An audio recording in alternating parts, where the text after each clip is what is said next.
Okay, think about this for a second. Imagine a country where these incredible wonders of the ancient world, they're not just stuck behind glass in a museum. No, they're actually the very foundation of modern life.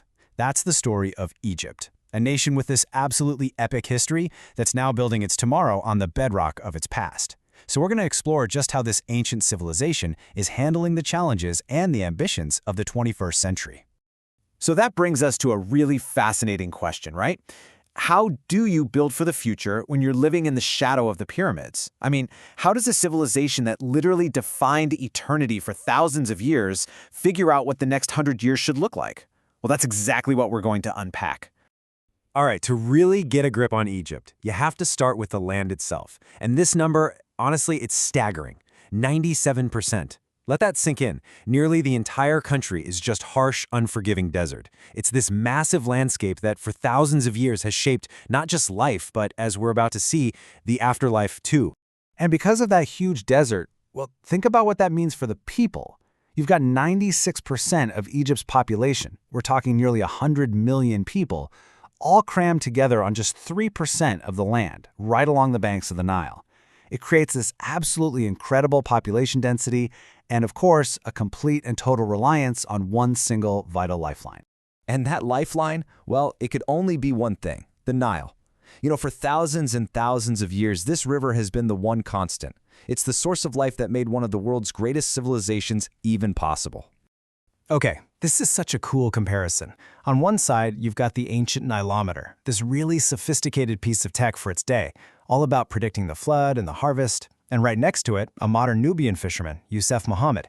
His life is just as tied to the river's moods. He's not using ancient instruments, he's reading the currents with knowledge that's been passed down for generations. The technology has changed for sure, but that deep fundamental connection to the river, it's still there. And really his own words just say it all. It's not just a river to him, it's everything. A way of life, a provider, his whole identity. And you just know that sentiment has been echoing down the banks of the Nile for thousands of years. It really shows you that even as the world changes around it, that fundamental reliance on the river, it's timeless.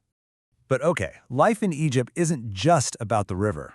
Step just beyond its fertile banks, and you're in that vast desert we talked about. And that realm has always held this deep, deep significance. For most of Egypt's history, people saw it in a very specific way. But that perception is now changing, and changing radically. So for the ancient Egyptians, the desert to the west, that was the land of the setting sun. To them, it was the realm of the dead. I mean, what better place to build eternal homes for their pharaohs? That's why you have places like the Valley of the Kings, these incredible tombs designed to protect them on their big journey into the afterlife. But you see, for others, the desert isn't a cemetery at all. It's home. The Bedouins, people like Kodra Eret Marzit, have been surviving out here for centuries. It's just an incredible story of human resilience, Their entire lives are shaped by the constant search for sustenance, for water, for plants, just for a path forward in one of the toughest environments on the planet. And this is where we see that modern shift in a big way. Today, Egypt is looking at that same harsh desert and seeing something totally new. Not death, not just survival, but power.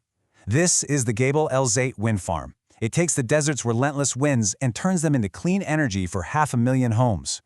Think about that evolution, from a realm of the afterlife to a source of power. That is one heck of a transformation. This whole idea of transformation on a grand scale, it brings us to something that is just so quintessentially Egyptian, this ambition to build things that are absolutely monumental. It's like a national trait that draws a straight line from the ancient pharaohs to the engineers of today. And this table just lays it out so perfectly. I mean, look at this. On one side, you have the Great Pyramid. We're talking 6 million tons of limestone, about 20,000 workers. All of that effort for the tomb of one single pharaoh.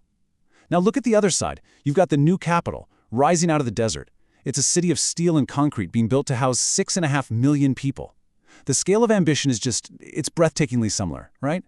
But the purpose couldn't be more different. It's shifted from honoring one person in death to providing for millions in life. And if you want a perfect picture of this blend of old and new, just look at the incredible journey of this 3,000-year-old statue of Ramesses II. I mean, just try to imagine this. You have this priceless, ancient king, carefully wrapped up, put on the back of a truck, and then driven through the crazy, bustling streets of modern Cairo with a full special forces escort. And they're going at this painfully slow 20 kilometers an hour. And where's it going? To its new home, the Grand Egyptian Museum. I love this because the past isn't just being preserved here, it is literally being driven into the future. So, when you put all these pieces together, what does it all mean for Egypt today? Well, it's pretty clear. The path forward for them isn't about forgetting the past or leaving it behind. It's about building the future directly on top of it. What's become so clear is that Egypt's future is being intentionally and very uniquely shaped by its own history. You see it everywhere. From the design of the new Grand Egyptian Museum, which has all these triangular shapes that echo the pyramids, all the way to a national identity that really draws its strength from the greatness of the pharaohs. The past isn't just a memory, it's the actual blueprint for tomorrow. And all of this leaves us with one big final question. Can Egypt's future really be as monumental as its past? I mean, their legacy is without a doubt one of the most incredible in all of human history. The challenge now is, can they build a future that provides for 100 million people while also living up to that unbelievable inheritance? It really is a task of pharaonic proportions.